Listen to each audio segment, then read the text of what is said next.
সকাল থেকেই নিঝুম বৃষ্টি, আকাশেও কিন্তু বেশ মেঘ করেছে। আর এরকম বৃষ্টি দেখলে বাড়িতে কিন্তু একটু বড়া টড়া খেতে মন চায়। যেই বলা সেই কাজ, এদিকে ঝটপট কিছু ডাল ভিজিয়ে রাখলাম। এই ডালগুলো দিয়ে আজকে ডালের বড়া বানানো হবে। একদিকে আকাশে নিঝুম বৃষ্টি আর বিদ্যুৎ চমকাচ্ছে, আর অন্যদিকে আমরা বসে গিয়েছি ডালির বড়া বানাইতে। আর এই বড়া জাতীয় খাবার আর বৃষ্টির দিনে পিঠাপুলি এগুলো খেতে কিন্তু আমার বাবা খুবই পছন্দ করেন। দেখতে দেখতে অল্প টাইমের ভিতরে এই বড়াগুলো রেডি করে ফেলতেছি। আর অল্প কিছু বড়া নিচ্ছিলাম, কারণ এখন অল্প কিছু বানাবো। পরবর্তীতে যেগুলো ভিজিয়ে রাখা হয়েছে ওইগুলো রাত্রে মা বানাবে।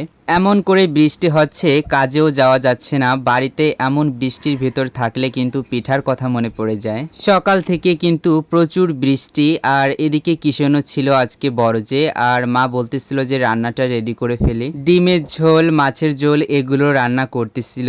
আজকে কিন্তু ডিমের ঝোল আর মাছের ঝোলটা অনেক মজার ছিল, একটু রসালো টাইপের ঝোলটা করেছিল। এটা কিন্তু খেতে বেশ মজাও আছে। এদিকে বৃষ্টি কমেছে, আর আমার মনে পড়তেছিল যে কচু শাকের কথা। আমার কিন্তু কচু শাক অনেক একটা পছন্দের খাবার। এই শাকে কিন্তু বেশ ভিটামিনও পাওয়া যায়, আর চোখের জন্য কিন্তু খুবই ভালো, সেজন্য এটা আমি খেতে খুব পছন্দ করি। তো কতগুলো শাক নিয়ে আসছি সবজি ক্ষেত থেকে, আর এখানে দেখেন কেটেকুটে রেডি করে দিচ্ছিলাম মাকে। মা এবার কচু শাকটা রান্না করবে।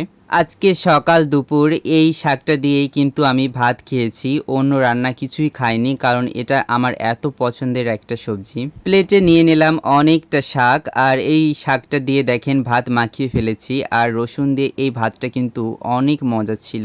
সাথে পছন্দের আমার কাঁচামরিচ। কাঁচামরিচ কিন্তু আমার খেতে খুব পছন্দের। দেখতে দেখতে আবারও বৃষ্টি নেমে গিয়েছে বিকেল বেলা। এখন যেহেতু আষাঢ় মাস, আর বৃষ্টি তো হবেই হুটহাট করেই। তো বাড়ির পাশে রোহানদের বাড়িতে গেলাম, গিয়ে দেখি যে রোহান দাদুভাইয়ের জন্য রোহানের মা এদিকে ভাজা পিঠা বানাচ্ছে।